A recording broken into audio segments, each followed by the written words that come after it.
드리면서 예배를 진행하겠습니다.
지키시며 또 내 영혼을 지키시리로다. 여호와께서 너의 길을 지금부터 영원까지 지키시리로다. 아멘. 창조와 구원의 주님, 오늘도 저희를 예배 자리로 불러주심을 감사합니다. 아멘. 주님, 나라를 위해 기도합니다. 주여. 대통령과 지도자들이 일본과 정상회담을 잘 마치고 이어서 미국 순방길에 오릅니다. 미국과의 회담 가운데 지혜를 얻어서 국익을 세우고 세계 속에서 평화와 정의를 이루는 길을 열어주옵소서. 아멘. 권세 잡은 자들이 하나님의 뜻에 합당하게 행하게 하시며 주님의 손에 붙들린 통치자가 되게 하옵소서. 아멘. 주님, 계절은 처소를 지나며 가을로 향하고 있으나 여전히 무더위가 기승을 부립니다. 더위로 고통받는 이들을 보호하시고 농촌과 현장 노동자들, 어르신들과 어린아이들을 특별히 지켜주옵소서. 아멘. 생명의 근원이신 주님께서 시원한 은혜의 바람으로 우리의 몸과 영혼을 새롭게 하옵소서. 아멘. 늘 말씀과 기도로 성령 충만하게 하시고 주님과 동행하는 은혜의 삶을 이루어가게 하여 주시옵소서. 아멘. 이제 드려지는 예배가 오직 주님의 영광만을 나타내게 하시고 우리의 기도와 찬송을 받으시며 말씀으로 세움을 주옵소서. 아멘. 예수님의 이름으로 기원하옵나이다. 아멘.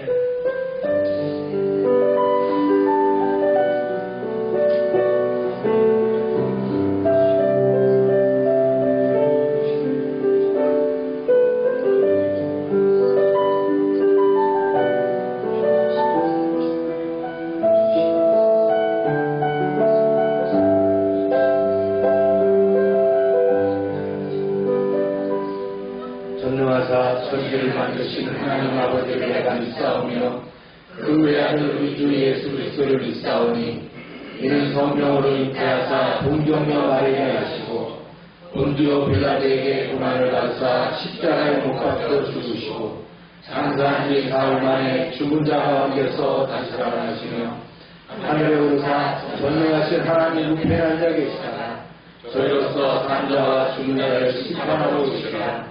성령을 믿사오며 거룩한 공예와 성도가 서로 교통하는 것과 죄를 사해 주시는 것과 몸이 다시 사는 것과 영원히 사는 것을 믿사옵나이다. 아멘. 자리에 앉으시기 바랍니다.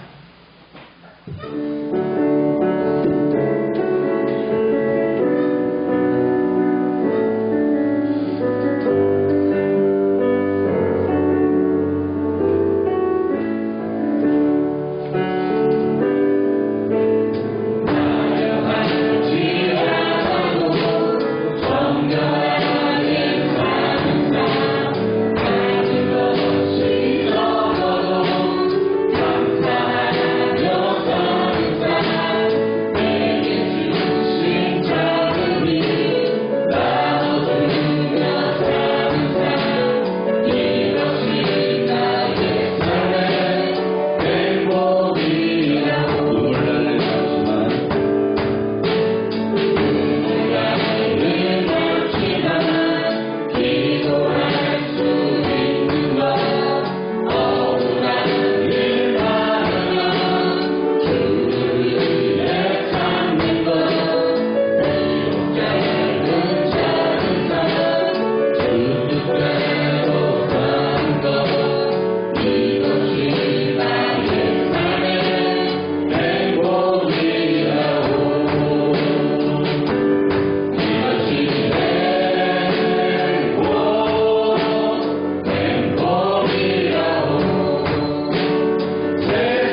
가장 귀한 것은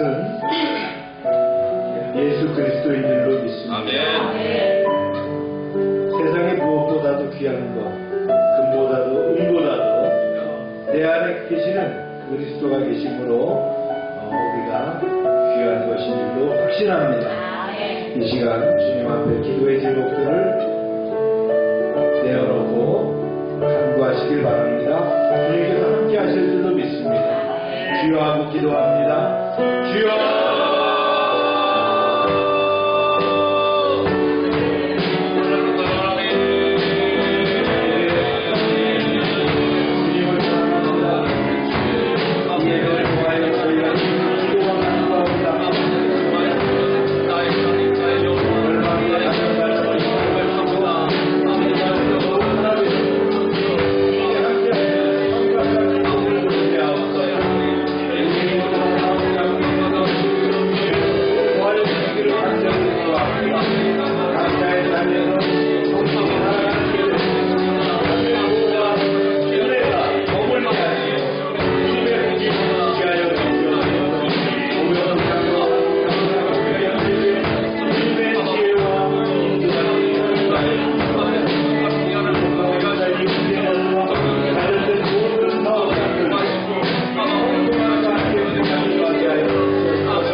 거룩하시고 사랑이 충만하신 하나님 아버지, 오늘도 저희를 불러 주님의 전에 나오게 하시니 감사드립니다.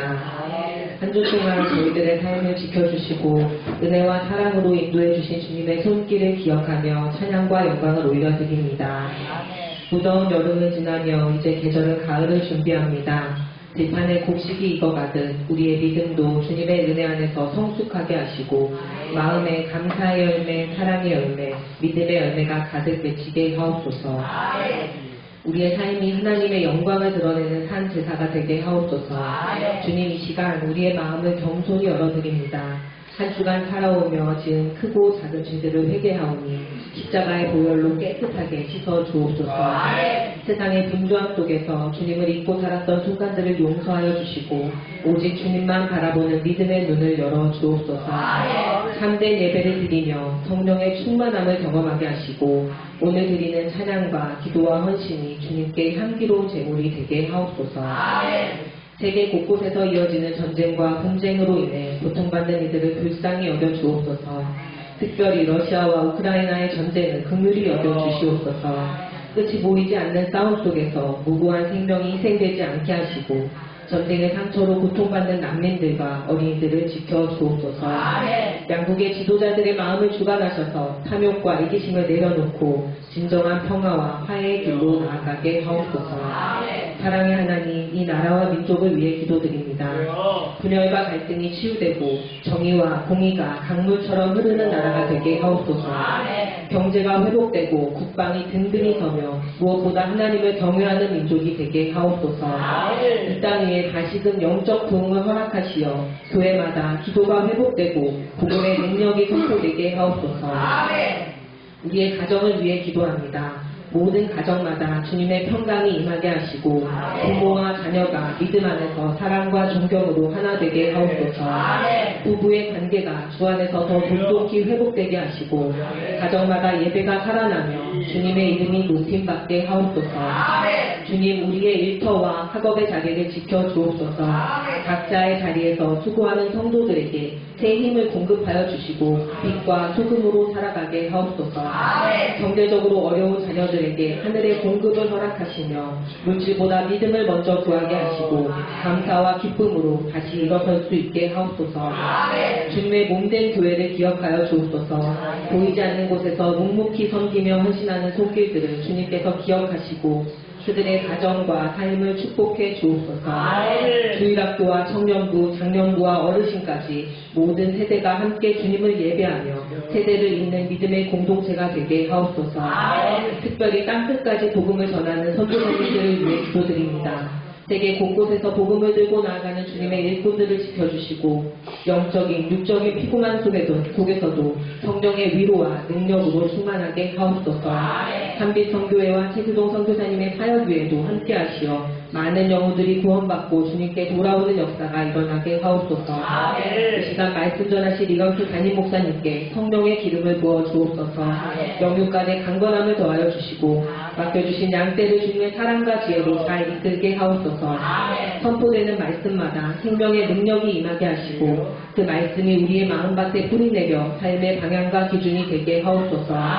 말씀을 듣는 우리가 단순한 청중에 머무르지 않고 순종으로 응답하며 변화된 삶을 살아가게 하옵소서. 오늘 드리는 이 예배의 처음과 끝을 주님께 맡겨드립니다. 우리의 시선이 오직 주님께 고정되게 하시고 모든 영광과 존귀와 찬송을 홀로 받아 주옵소서. 살아가신 우리 예수 그리스도의 이름으로 기도드립니다.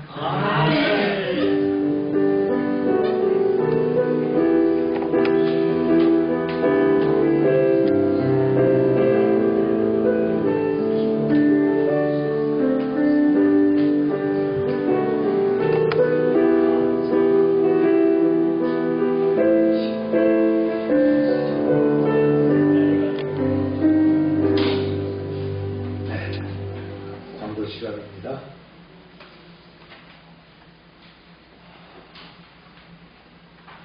큐티와 정도 생활할 수 있도록 하시고요. 30일 다음 주부터 썬데이 스쿨 10시에 모이겠습니다. 오늘 저는 카레라이스와 포도, 그 다음에 쿠키를 제공하도록 하겠습니다. 쿠키는 밀리터리 쿠키입니다. 드셔보시고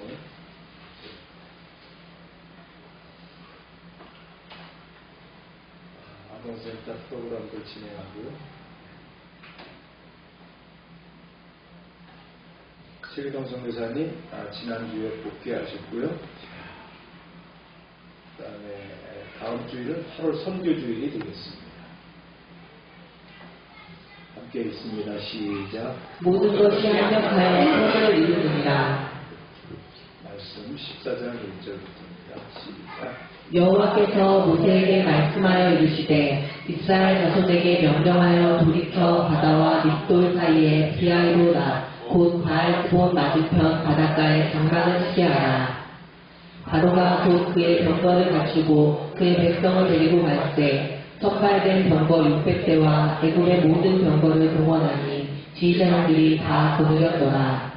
모세가 백성에게 이르되 너희는 두려워하지 말고 가만히 서서 여호와께서 오늘 너희를 위하여 행하시는 구원을 보라. 너희가 오늘 본 애굽 사람을 영원히 다시 보지 아니하리라. 하나님 말씀 가운데 바로 서게 하시고 말씀이 능력과 힘이 되게 하여 주시옵소서. 말씀이 우리의 나침반이 될 뿐만 아니라 길을 인도하실 줄로 믿습니다. 성령으로 함께하여 주시옵소서. 예수님의 이름으로 기도합니다.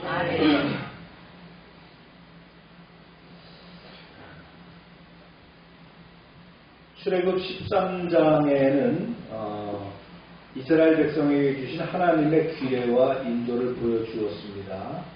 그래서 장자 성결, 소태생이죠.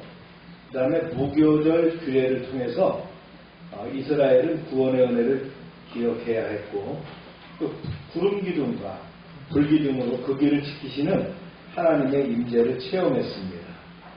그래서 구원받은 백성은 이제 단순히 자유인이 아니라 하나님의 소유요, 하나님의 법에 따라 살아야 한다는 존재임을 확인했습니다. 이제 14장에 들어서면 하나님은 그 백성을 직접 이끄시면서 놀라운 구원 사건을 준비하십니다. 앞에는 홍해바다가 막혀있고 또 뒤에는 애굽의 군대가 추격해오는 절체절명의 순간이 오게 되죠. 그러나 이 막다른 길은 결코 실패 자리가 아니라 하나님의 권능을 드러내는 무대가 됩니다. 13장에서 주신 기업과 인도가 이제 14장에서는 구원과 영광으로 이어지는 그런 역사가 이루어지게 됩니다.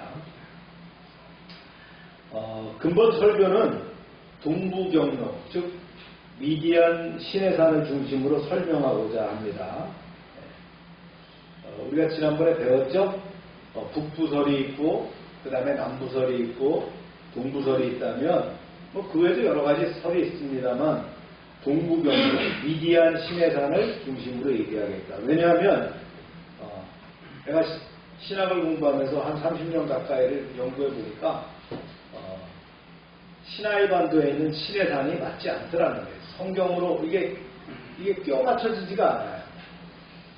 그래서 요즘 같은 경우는 이제 AI가 나와서 AI를 통해서 검증하고 해보니까 확신하는 것은 미디안 광야설이 맞겠구나 하는 겁니다.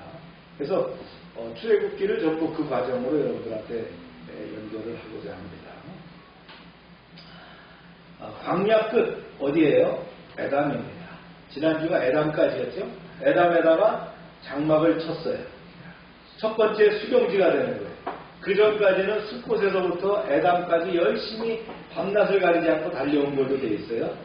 그리고 에담까지 왔는데 에담에서 바로 북쪽으로 들어가면 어디가 되면 가나안 땅으로 들어갈 수 있는 첩경입니다. 그런데 하나님께서 터닝포인트의 명령을 주신 거예요. 거기 돌아라는 거예요. 그러니까 돌이켜라는 말씀을 나오게 되죠. 방향을 전하라는 거예요. 거기에 분명히 하나님의 뜻이 있는 거예요. 사람의 생각으로 계산이 안 되는, 이해가 안 되는 그런 상황이 됐다는 거예요. 말씀을 봅니다.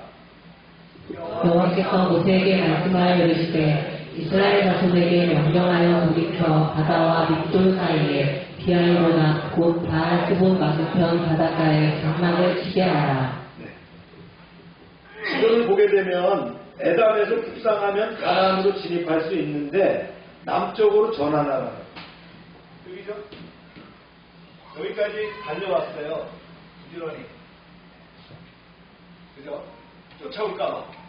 그럼 이 백성들한테 그런 생각이 있죠. 추격대를 보내지 않겠나 이런 두려움 때문에 주야로 말이죠. 3일을 행군해갖고 여기까지 왔습니다. 이게 에담 광야. 광야 또 있습니다. 에담에서 왔습니다. 여기 수경을 해봅니다. 여기서 이제 올라가면 가나안 땅으로 올라가는데 돌으라는 거예요. 돌이켜.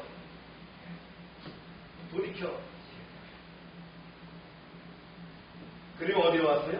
비하이로 이쪽으로 오게 돼요. 여기 산악지대에 있거든요. 산악지대 사이를 뚫고 와디라고 하는 걸 뚫고서 바다로 나가요.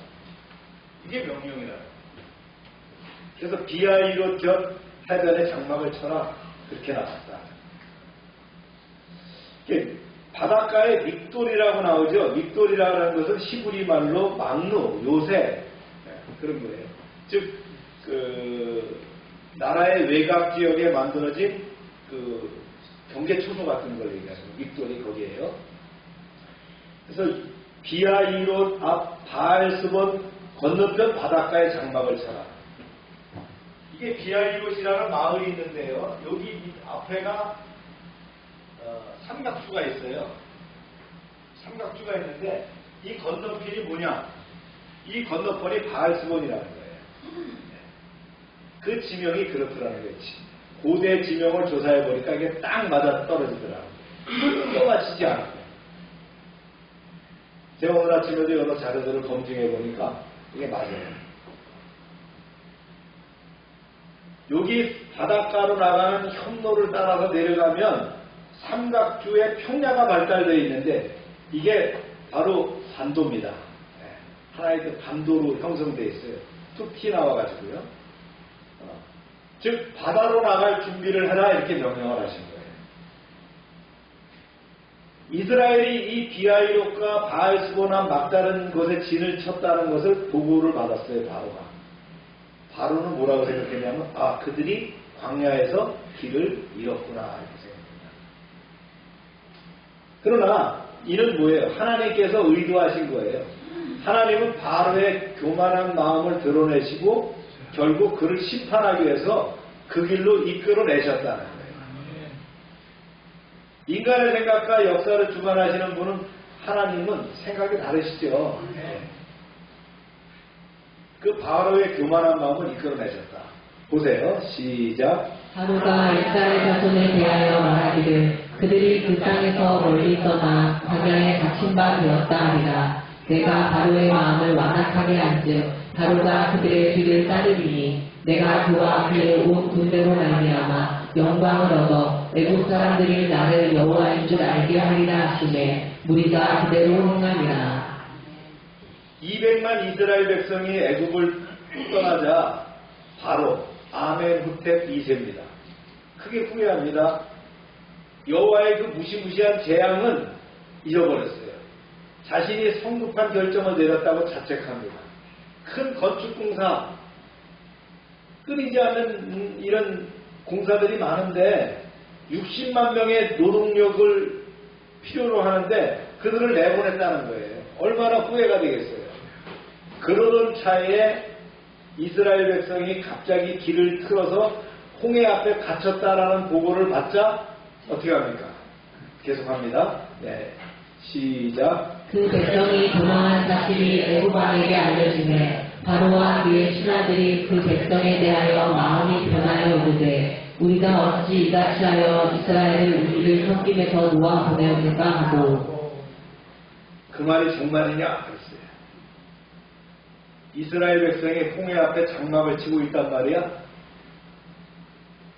그들이 이 광야에서 길을 잃는 게 분명하다. 좋다.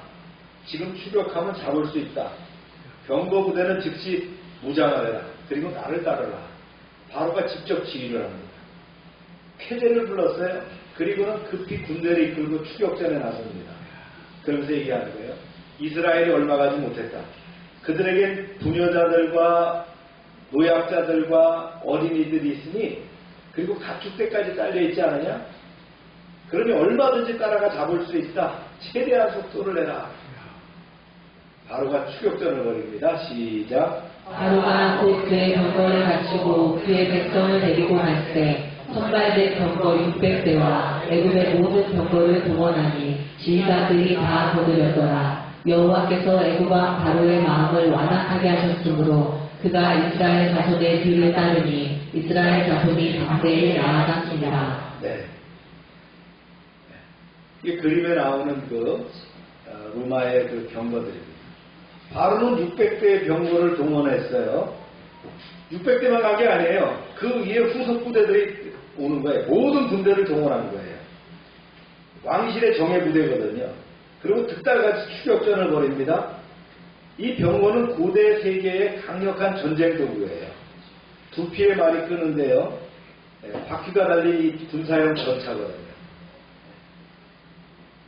그리고 이제 드디어 이제 따라가는 거예요. 보세요. 시작. 애국 사람들과 바로의 말들, 병거들과 그 마병과 그 군대가 그들의 길을 따라 바알스본 맞은편 비알롯 곁 해변 그들이 장막한 데에 내치니라.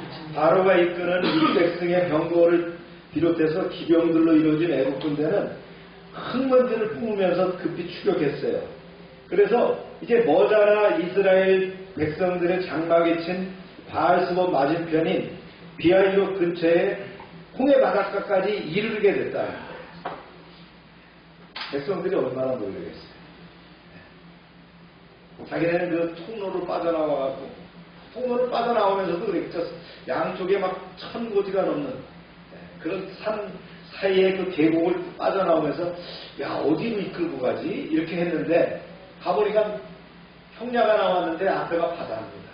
그런데 뒤돌아보니까 흙먼지를 뿜으면서 그 계곡에서부터 말이죠 내려오는 군대를 봤다는 거예요.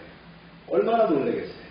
보세요. 시작. 바로가 가까이 올 때에 이스라엘 자손이 눈을 들어 본즉 애국 사람들이 자기들 뒤에 이른지라. 이스라엘 자손이 심히 두려워하여 여호와께 부르짖고 저들이 애굽의 병거 부대와 기병대가 아니냐? 큰일 났다. 이제는 꼼짝없이 죽게 됐구나. 이스라엘 백성들이 겁에 질려서 울부짖었습니다. 사실 그들은 장정만 60만 명이니까 애굽의 군대보다 수가 많아요. 그렇지만 오랜 종살이 끝에 아무런 무기도 군대도 없었기 때문에 맞서 싸울 엄두를 내지 못합니다. 더군다나 부녀자와 어린아이들과 노약자 그리고 가축대까지 딸린 상태잖아요. 이스라엘 백성들은 자신들을 오랫동안 다스려온 바로와 그 위풍당당한 병거 부대를 바라보자 본능적으로 겁부터 먹었고요. 질렸습니다. 벌벌 떨었어요. 앞에는 시퍼런 물결이 넘실대는 바다가 가로막혀 있죠. 좌우에는 높은 절벽과 황량한 광야의 사막이 있잖아요. 극심한 두려움의 공포에 떨었어요. 꼼짝없이 죽게 됐어요. 그래서 모세 지도자잖아요. 아우성을 쳤습니다. 보세요. 시작. 그들이 또 모세에게 이르되 애굽에 내장수가 없어서 당신이 우리를 이끌어내어 이 광야에서 죽게 하느냐? 어찌하여 당신이 우리를 애굽에서 이끌어내어 우리에게 이같이 하느냐? 이 레판소리 앞으로도 계속될 겁니다. 당신은 어쩌자고 우리를 여기까지 끌고 나온 거예요. 애굽에 묻힐 데가 없어서 우리를 광야에서 죽게 만든 말이에요.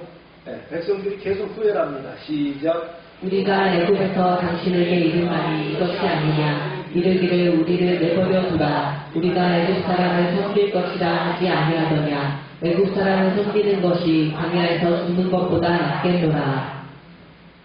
애굽에 있을 때 당신에게 몇 번이나 말하지 않았어. 애굽 사람들을 섬기며 살도록 그냥 내버려 두라고 말이에요. 그런 적이 있죠. 그런데도 기어코 우리를 이끌어내다니 이게 대체 뭐란 말이에요. 기껏 이러자고 우리를 이끌어낸 거예요. 이렇게 광야에서 죽느니 애굽 사람들의 종로로 타면서 사는 게 훨씬 나을 뻔했어. 뭐라고 말 좀 해보시오. 대체 어쩔 셈이요. 애굽에서 430년 동안 종살이하던 히브리 민족은 노예 체질이 되었어요. 완전히 체질화되어버린 거예요. 출애굽에 대한 그들의 감격과 감사는 잠깐뿐이었다. 사람들 참 망각해 보는 거잖아요. 출애굽의 감격이 가라앉자 뭐라 그럴까? 덥다, 춥다, 배고프다, 무섭다, 힘들다, 불평불만이 쏟아내 나오는 거예요. 크게 두려워 떨면서 술렁대는 그들을 한껏 진정시키며 모세가 말합니다. 보세요. 시작. 모세가 백성에게 이르되 너희는 두려워하지 말고 가만히 서서 여호와께서 오늘 너희를 위하여 행하시는 구원을 보라. 너희가 오늘 본 애굽 사람을 영원히 다시 보지 아니하리라. 이 말이 들리겠어요? 지금 뭐라는 거예요? 우리를 죽이려고 달려오는 저 바로 군대를 보고서도 구경꾼이 되라는 거예요? 정신 있는 사람이요? 그런 정신 빠진 소리 하지 마시오. 우리는 죽고 싶지 않단 말이에요. 모세가 은근히 화가 치밀었어요. 그러나 지금은 모두가 극도로 긴장한 상태고 이게 충동적이거나 성급하면 일이 그를 칠 수 있죠. 모세는 솟아오르는 화를 꾹 참으면서 다시금 외칩니다. 보세요. 시작. 여호와께서 너희를 위하여 싸우시리니 너희는 가만히 있을지니라. 주께서 저들과 몸소 싸우실 것이요. 그러니 여러분은 그저 가만히 지켜보기만 하면 됩니다. 어떻게 이런 믿음이 나올 수 있었겠느냐, 모세가. 오늘 말씀 여기까지 정리해 봅니다. 하나님이 인도하셨죠? 네. 돌이켜 바닷가에 진을 치게 하셨다는. 인간적인 눈에는 막다른 길로 보이는 자리지만 이는 바로로 하여금 이스라엘을 추격하게 만들고 그 과정에서 하나님의 능력과 영광을 드러내기 위한 계획이었다는. 하나님의 인도는 때로는 이해할 수 없지만 결국 구원을 위한 길임을 보여준다는. 두 번째는요, 바로의 추격과 이스라엘의 두려움인데요. 애굽왕 바로는 이스라엘이 광야에서 길을 잃었다고 생각하고 군대를 동원합니다.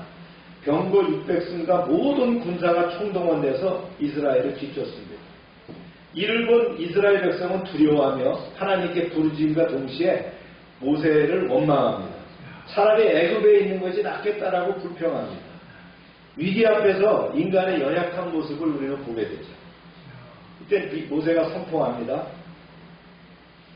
너희는 두려워하지 말고 가만히 서서 여호와께서 오늘 너희를 위하여 행하시는 구원을 보라. 모세는 이 싸움이 인간의 싸움이 아니라 하나님의 싸움임을 확신하면서 백성들에게 담대하게 권고하죠. 여호와께서 너희를 위하여 싸우시리니 너희는 가만히 있을지어다. 위기 앞에서 믿음으로 하나님의 간섭과 개입을 바라보는 성도가 복된다는 것을 확신합니다. 오늘 말씀을 통해서 몇 가지 우리가 이슈를 한번 짚어보는데요. 바로의 추격 부대 규모입니다. 또 그들의 특성인데 이 애굽의 왕조는 그 당시로 말하면 세계에서 가장 강한 나라예요.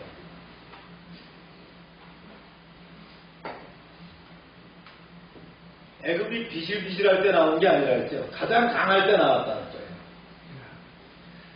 이들의 핵심 숫자가 어떻게 됐어요? 본문에 나온 걸 보니까 선발된 병거 600대, 애굽의 모든 병거, 그 다음에 병거를 지휘하는 그 부대를 지휘하는 지휘관이 동원됐다. 최소한 정예 600대가 확실하고요. 일반 병거가 얼마나 더해졌느냐. 그 라암세스 2세가 카데스 전투에서 보니까 이 애굽의 군대가 그 병거만 2000대가량이 되더라고요. 이 병거는 뭐네? 우리로 지금으로 말하면 뭐예요? 전차입니다. 전차. 기갑부대가. 그러니까 전차가 600대 플러스 알파가 있다. 이런 엄청난 대부대를 이끌고 왔다. 뭐 이때는 뭐 말투필이 이끄는 거니까 그렇다 치지만 지금 전차는 대략 한 대에 얼마 정도 할까요? 뭐 한 300억 정도 합니다. 그래서 기본적으로 전차가 얼마냐? 그러면 전차 어디서 만들어요? 우리나라 전차? 네, 현대에서 만듭니다. 네. 소나타 300대 값입니다. 소나타 최고 A급이 한 1억 정도 한다면 한 300대 정도 된다. 독일 전차 같은 거, 레오파드 같은 경우는 벤츠 300대라고 보면 되는 거예요. 근데 우리나라가 전차가 2000대가 넘어요. 근데 유럽 연합이 다 합하면 뭐 영국, 프랑스 뭐 이렇게 독일 다 합하면 1000대가 안 됩니다. 그러니까 우리나라가 대단한 군사적 강국이죠. 제가 대대장 할 때만 해도 우리 탱크가 배속받은 탱크가 M48A2C였는데 지금은 뭐 흑표 뭐 이런 전차들, 좋은 전차들 갖고 있죠. 상당히 기동화되어 있고 기동화되어 있는 그런 전차들. 소련이 이번에 그 우크라이나하고 전쟁하면서 전차가 몇 대 파괴됐을까요?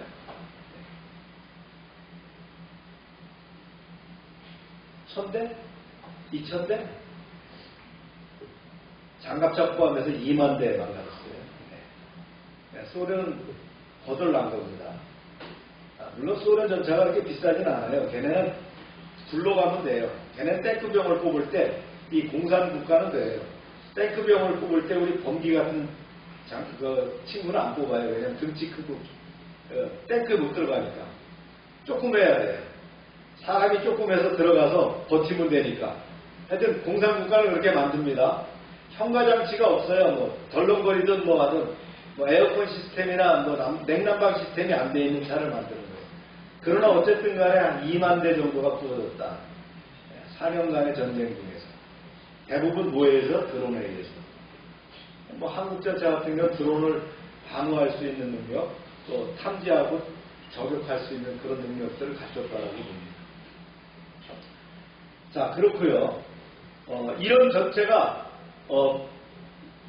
이제 이들이 편제 장비가 어떠냐면 가벼운 2인승 기동 궁차예요. 그러니까 표준은 2인승인데요. 한 사람은 조종수고 마부고 한 사람은 궁수예요. 그러니까 한 사람은 말을 몰고 한 사람은 활을 쏘는 거예요. 그런 편제 장비를 갖고 있어요. 무장은 복합궁이라고 해갖고요. 활이죠. 다량의 화살이 주력이 되고요. 상황에 따라서는 창이나 작살, 곡도. 이 곡도는 그 휘어진 칼입니다. 그 다음에 이제 병거는 궁수의 그 안정된 사격 플랫폼을 갖추는 거예요. 그러니까 달리면서도 활을 거치해서 쏠 수 있도록 되어 있는 거야. 상당히 그 당시로 봐서는 기동화되고 선진화된 장비가 되겠죠. 이들이 어떻게 이걸 운영하냐면 뭐 차량은 말 2마리 끈다고 그랬고요. 바퀴는 스포크가 6개가 달려있는 아주 가볍고 기동성이 있어요. 그런데 전술적 운영은 어떻게 하냐? 속도를 내갖고 화력과 추격전인데 정명전으로 이렇게 중기병처럼 가서 부딪히는 게 아니에요. 그냥 측면을 돌파해가지고요. 교란하거나 소모전을 하고 그렇게 최적화되어 있는 거예요. 그래서 기마 부대가 전개돼가지고는 측면을 돌면서 타격을 하고 이탈하는 히트앤드런을 하는 그런 전략을 갖춘 기동부대다. 이것이 적어도 정예병 600 병거에다가 플러스 한 2000대의 그 기병이 있었다니까 대단한 군대죠. 이걸 갖고 쫓아왔다. 그 다음에 지휘체계도 다 갖췄다 그랬잖아요. 지휘관들까지 다 되어 있다. 그만큼 편제가 완전히 되어 있는. 그래서 완전히 이제 이들이 이제 추격을 하게 됐는데 어떻게 따라잡았느냐는 거예요. 속도가 빠르죠. 기갑부대이기 때문에 속도가 빠를 수밖에 없다는 거예요. 그 다음에 이 와디 와타르에서 누에 외바까지가 아주 비교적 그 협곡으로 되어 있지만 기동부대는 가능했었어요. 그래서 따라잡을 수가 있었다는 거예요. 약점도 없지 않아 있어요. 뭐 이렇게 바퀴가 빠지는 그런 수변지대나 늪에는 기동하기가 좀 어렵고요. 하나님께서는 나중에 보면 그 병거의 강점을 무력화하시는데 지형과 타이밍을 통해서 그들을 괴멸시키시죠. 이런 그 무시무시한 그 최강의 바로가 직접 이끄는 그런 부대가 추격을 해왔다. 얼마나 놀라겠어요. 그런 상황에서. 근데 이제 여기서 우리가 바알스본 지역의 비아 이롯 곁 해변의 지리적 특징과 지형을 한번 볼 필요가 있어요. 200만 명이 수경하려면 최소 얼마나 필요한가? 30에서 40만 평방 킬로미터가 필요하다는 거예요. 40km라고 하면요, 5km 곱하기 8km입니다. 그렇죠? 그러면 어느 정도가 되느냐? 이게 대전이거든요. 네. 이게 호남고속도로고요. 이게 경부고속도로고 이게 대전 남부순환도로에 이렇게 대전이 이렇게 쌓여 있어요. 요게 100평방킬로미터 정도가 될 거라고 봐요. 그러니까 40평방킬로미터라는 건 이게 한 반을 가까이 있어야 된다는 거죠. 굉장히 넓은 땅이 필요한 거예요. 이런 땅이 어디 있느냐. 이런 땅 찾기 쉽지 않잖아요. 그것도 바닷가에. 현 지명으로 따져보니까 어디냐면 누에바라는 곳이에요. 위치가 시나이반도 동쪽 끝이고요. 홍해 아카바만 서안에 위치한 해안 도시 및 그 주변 평야 지역인데요. 이 지역과 규모가 보니까 약 40평방킬로미터의 광활한 충적 평야, 플루드 프레인. 즉 플루드 프레인이라는 건 뭐냐면 강이 흘러가지고요. 세정물을 갖고 쌓아갖고 바다 아래에 가면 점점 이렇게 넓어지는 지역. 우리가 선정, 선안, 선단이 있잖아요. 그죠? 선단 지역에 쌓인 충적 평야라는 거예요.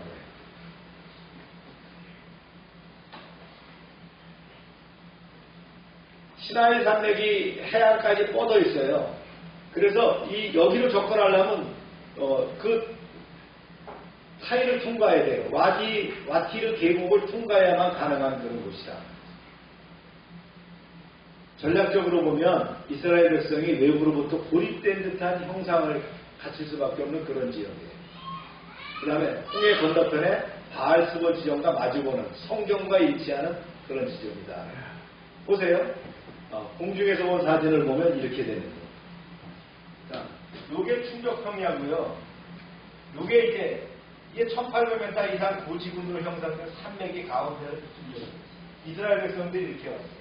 물론 애굽의 군대도 이렇게 따라 들어왔죠.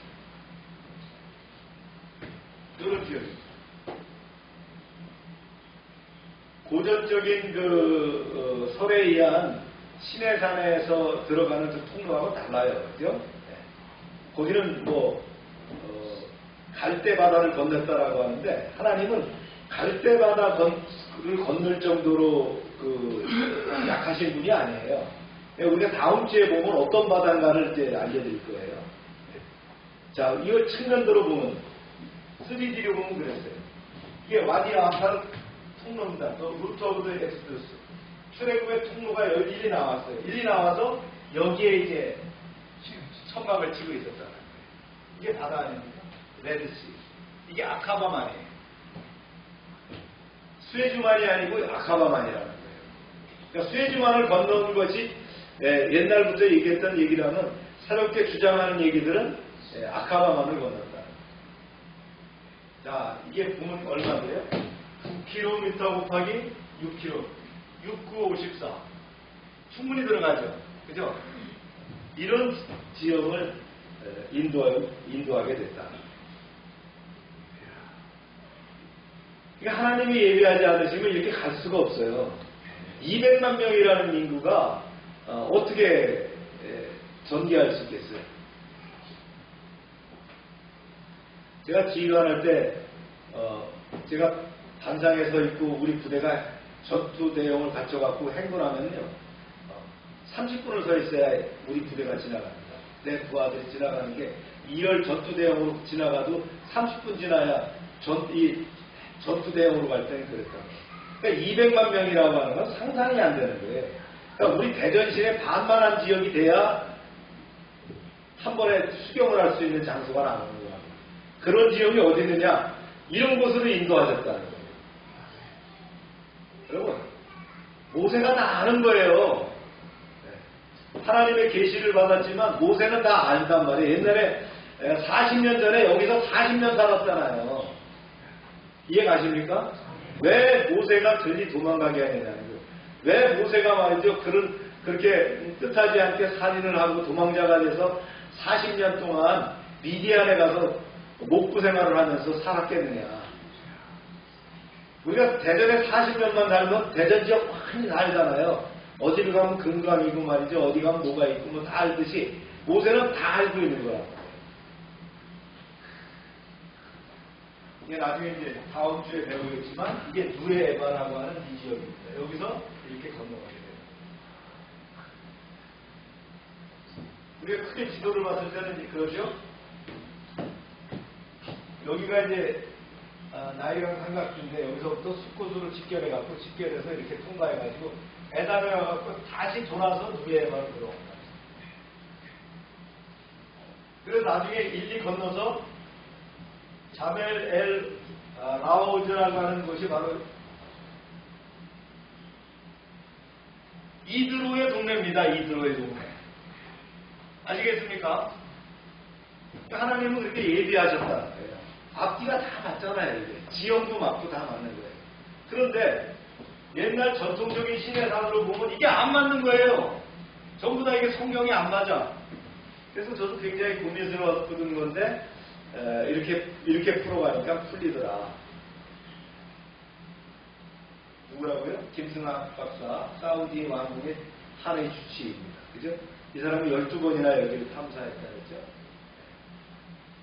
그래서 나중에 이제 이 지역을 보니까 숲곳에서 누에바 해안까지 여기서 약 3일 정도 걸렸어요.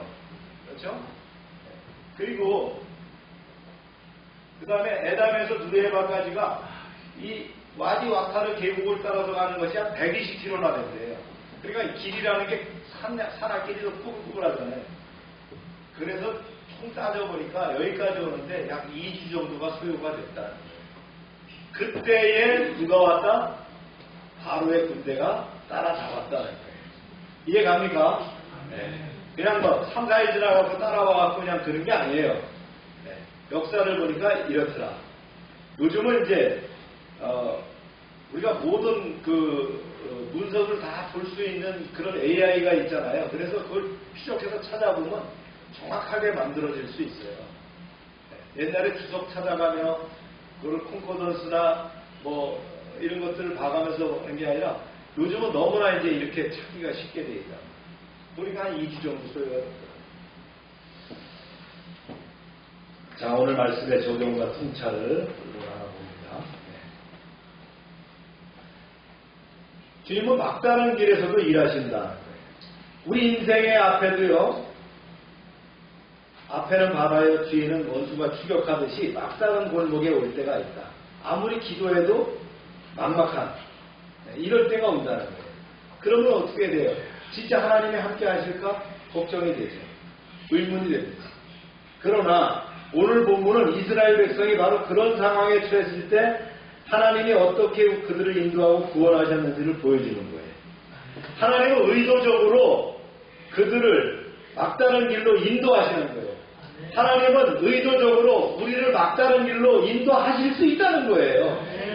그것이 실패가 아니라 뭐예요? 하나님의 영광을 드러내기 위한 구원의 무대예요. 그래서 이게 하나님이 인도할 수 없는, 이해할 수 없는 그 하나님의 인도가 있다는 거죠. 그래서 이스라엘을 바닷가 비하이롯 바알스본 맞은편에 장막을 치게 하셨어요. 인간의 눈에는 이게 불리한 위치예요. 이게 완전히 배수의 진을 친 거나 마찬가지잖아요. 그러나 하나님은 바로의 마음을 움직여서 추격하게 만드심으로 결국 애굽을 심판하고 영광을 드러내시잖아요. 그래서 하나님의 인도는 우리의 생각과 다를 때가 있지만 그 끝은 언제나 승리라는 거예요. 그런 하나님을 여러분 믿으시길 바랍니다. 네. 백성들이 얼마나 두려웠겠어요. 무시무시한 군대가 말이죠. 추격을 해왔어요. 큰 문제를 일으키면서 백성들은 극도의 공포 속에 있죠. 모세를 향해 원망합니다. 차라리 우리가 애굽에서 종살이를 하는 것이 낫지 않겠느냐. 그럼 컴플레인을 합니다. 불평은 인간의 연약함을 드러내게 되죠. 위기 앞에서도 믿음은 흔들리지 않고 견고할 수 있는 것이 중요합니다. 현실의 두려움이 약속을 가리우는 모습이거든요. 그래서 우리는 위기를 만나도 담대한 믿음이 있어야 된다. 담대한 믿음은 담이 커서, 담이 어디예요? 간이잖아요. 간이 커서가 아니에요. 담대함은. 그렇죠? 우리가 약속을 믿기 때문에 하나님이 함께 하시고 나를 보호하신다는 그 약속을 믿기 때문에 우리가 담대할 수 있다. 모세가 믿음의 선포와 하나님의 약속을 담대히 선포합니다. 뭐라고요? 너희는 두려워하지 말고 가만히 서서 여호와께서 오늘 너희를 위하여 행하시는 구원을 보라.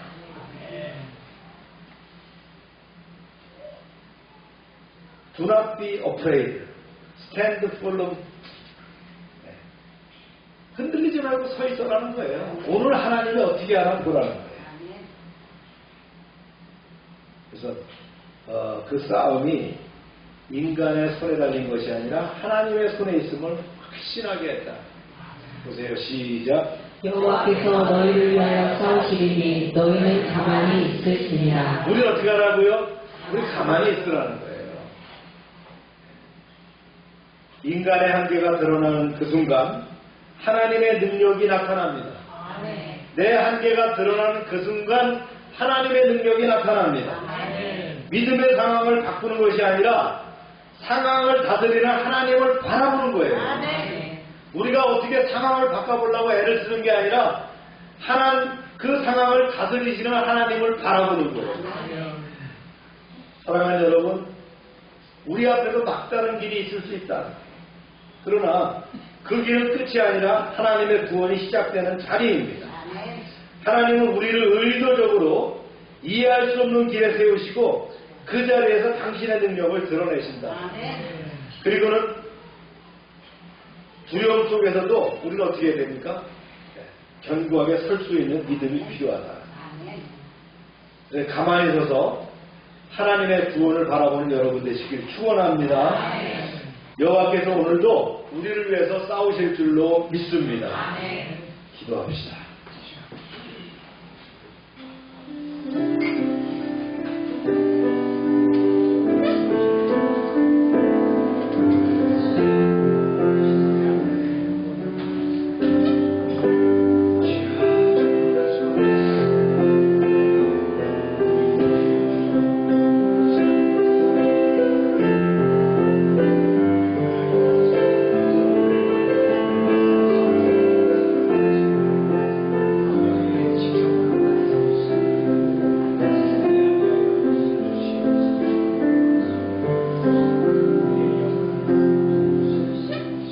살아계신 하나님 아버지, 이스라엘을 애굽에서 인도해내시고 홍해 앞에 세우신 것처럼 우리의 삶도 주님의 손에 있음을 고백합니다. 우리의 눈에는 막다른 길처럼 보일 때가 많지만 그 길조차 하나님의 계획 가운데 있음을 믿습니다. 주님, 현실의 어려움과 두려움이 우리를 억누를 때 우리는 종종 이스라엘 백성처럼 불평하고 원망합니다. 그러나 오늘 말씀을 통해 위기의 순간에도 하나님께서 우리 곁에 계시며 싸우신다는 사실을 다시 붙잡게 하옵소서. 하나님, 모세가 담대히 선포했던 믿음의 고백이 우리의 입술에도 있게 하옵소서. 두려워하지 말고 가만히 서서 여호와의 구원을 보라는 말씀을 오늘 우리의 삶 속에서 경험하게 하옵소서. 주님, 우리 공동체가 각자의 삶의 홍해 앞에서도 낙심하지 않고 주님의 능력을 기다리는 믿음을 가지게 하옵소서. 오늘도 주님이 우리와 함께 하시며 우리의 가정을, 교회를, 이 나라를 위해 싸우고 계심을 확신하게 하옵소서. 모든 영광을 홀로 받으시며 우리에게 구원을 여시는 예수 그리스도 이름으로 기도합니다. 다 같이 일어나셔서 384장 찬송이며 축도하겠습니다.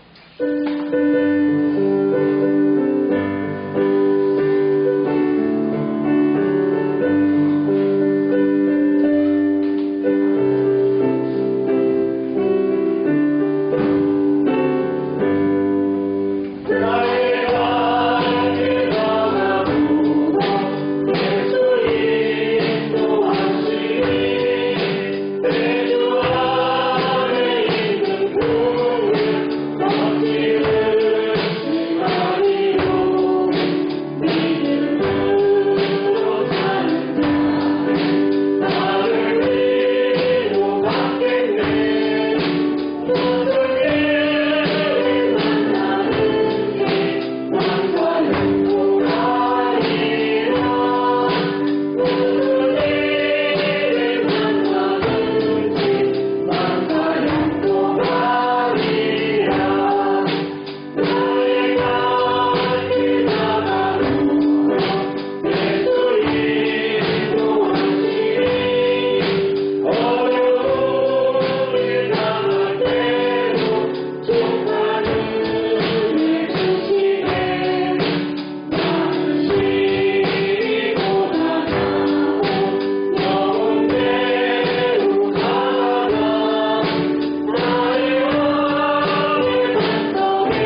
기억하면서 기도합시다.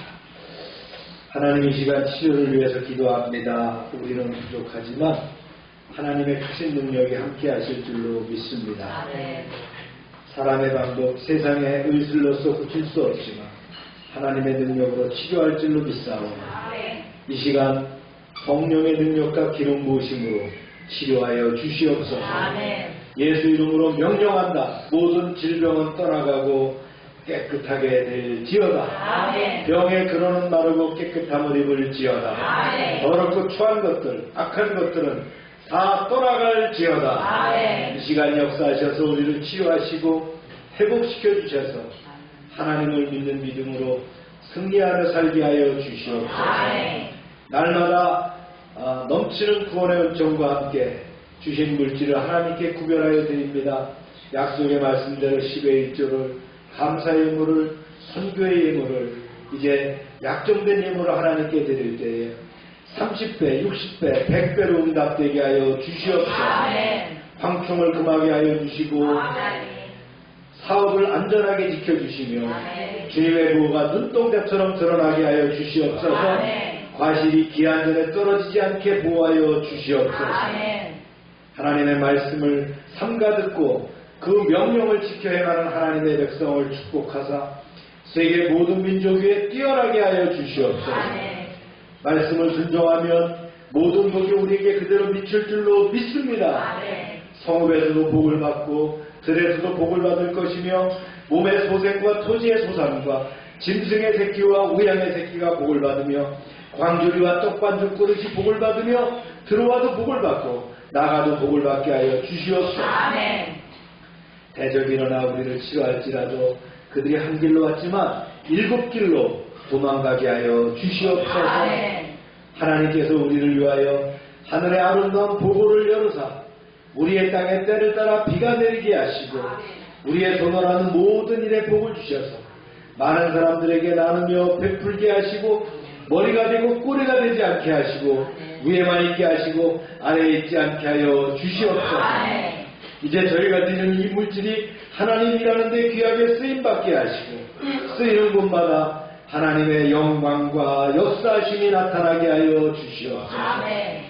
이제는 우리 주 예수 그리스도의 은혜와 하나님 아버지의 크신 사랑과 성령의 교통하심이 이제로부터 영원토록 함께 하시기를 축원하옵나이다. 아멘.